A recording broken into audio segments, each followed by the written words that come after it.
twese turabizi ko gukora icyaha cyangwa ikindi kintu kibi kinyuranije n'amategeko yaba ay'Imana cyangwa ay'u Rwanda bishyiriyeho ari icyaha koko, kandi ibihano bihambaye bihari isaha n'isaha bikagenerwa umunyabyaha.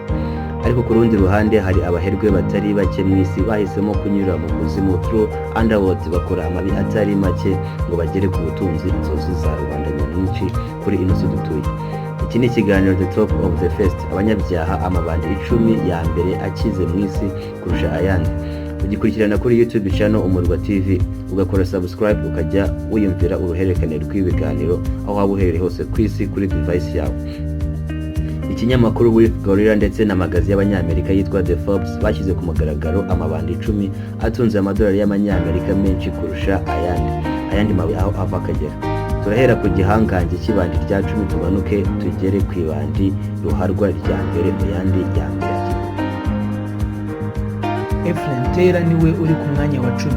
Umujura wazanye uburyo bushya bwo kwiba akoresheje igishushanyo mbonera cy'inyubako, akoresha trick imwe gusa, yiba abantu barenga 400, abakusanyamo miliyoni 16 z'idolari. Ariko ubu yakatiwe imyaka 19 n'amezi 7 muri gereza yo muri Leta Zunze Ubumwe za Amerika yitwa Federal Prison. Efrem kuri ubu atunze akayabo kasaga miliyoni 10 z'idolari. Ibyo bikaba bimushyira ku rutonde ku mwanya wa 10 mu mabandi ayoboye andi mabandi yose mu bukungu. John Gotti niwe uza ku mwanya wa 9. Uyu we ni ibandi rikomoka mu Butaliyani, ariko nyuma yaje kuba igangster muri Leta Zunze Ubumwe za Amerika mu mujyi wa New York, ndetse yaje no kuba boss mukuru mu muryango w'amabandi witwa Gambino Crime Family. Kugeza magingo ya 2020 John Gotti akaba yaratunze miliyoni 30 zimwicaza ku mwanya wa 9 mu banyabyaha bakize cyane kuri iyi si. Ku mwanya wa 8 turasanga uwitwa Rainford Edmond, akaba nyagasani w'ibiyobyabwenge muri Leta Zunze Ubumwe za Amerika. Niwe wacuruje kokayine nyinshi muri Washington DC, atunze miliyoni 50 z'amadolari y'Amerika.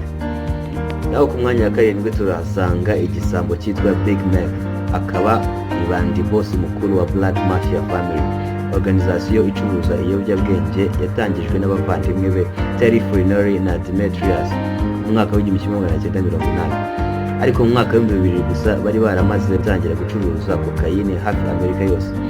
Big Mac atunze miliyoni 100 z'amadolari y'Amerika. Al Capone niwe uza ku mwanya wa 6, uzwi ku kabyiniro ka Scarface, igangster yo muri Leta Zunze Ubumwe za Amerika mu mujyi wa Chicago, nubwo yari yaravukiye muri Brooklyn muri New York. Al Capone yamamaye muri periode yitwa Prohibition Era mu mwaka wa 1920 kugeza mu mwaka wa 1933, aho ubucuruzi bw'inzoga butari bwemewe n'itegeko nshinga muri Leta Zunze Ubumwe za Amerika. Kugeza ubu ngubu akaba atunze miliyoni 100 z'amadolari. Ku mwanya wa 5 haza uwitwa El Chapo Guzman. Nawe ni nyagasani w'ibiyobyabwenge ukomoka mu gihugu cya Mexique. Yahoze ari ibandi umuyobozi mukuru wa organization yitwaga Sinaloa Cartel, ubwami bw'ibiyobyabwenge mu isi mu mwaka wa 2003. El Chapo Guzman atunze abarirwa muri milliyari 1 y'idolari. Icyamamare igihangange umugore w'igisambo Griselda Blanco niwe uza ku mwanya wa 4. Akaba yaramenyekanye ku kabyiniro ka La Madrina cyangwa se Black Widow cyangwa se umupfakazi wirabura. Griselda Blanco yari ibandi rikomoka muri Colombia, umwamikazi w'ibiyobyabwenge. Kariyeri yiwe yari ugucuruza kokayine ahayinga mu mwaka wa 1950. Akaba yarakoreshaga amabandi arenga 200 yambutse ibiyobyabwenge babikura muri Colombia bakabijyana kubicuruza muri New York. Kugeza ubu umutungo we urabarirwa ku yasaga milliyari 2 z'idolari. Adnan Khashoggi niwe uza ku mwanya wa 3 mu banyabyaha bakize ku isi. Yari umubiliyoneri, businessman ukomoka muri Saudi Arabia, nubwo business ziwe zagiye zirangwamo kunyereza imisoro, ubugambanyi, ruswa n'ibindi bitemewe n'amategeko. Adnan Khashoggi yaje kuba ibandi rya 3 rikize ku isi kuri miliyari 2 zirenga z'amadolari. Naho ku mwanya wa 2 turasanga ikirara Carlos Lehder ukomoka mu gihugu cya Armenia, akaba yarakuriye itsinda ry'amabandi ryitwa Medellin Cartel, ryatangijwe n'igisambo umwicanyi ibandi ruharwa Pablo Escobar mu mujyi wa Medellin muri Colombia. Carlos Lehder yari afite ubwami bwa kokayine mu kirwa cya Norman, atunze abarirwa muri miliyari 2.7 z'amadolari y'Amerika. umwanya wa mbere na mbere haza umudamu w'umunyabyaha ruharwa Leona Helmesley, akaba umubusinesswoman w'umubiliyoneri muri Leta Zunze Ubumwe za Amerika. Akaba yaramenyekanye ku kabyiniro ka Queen of Men, umwamikazi w'ikibi.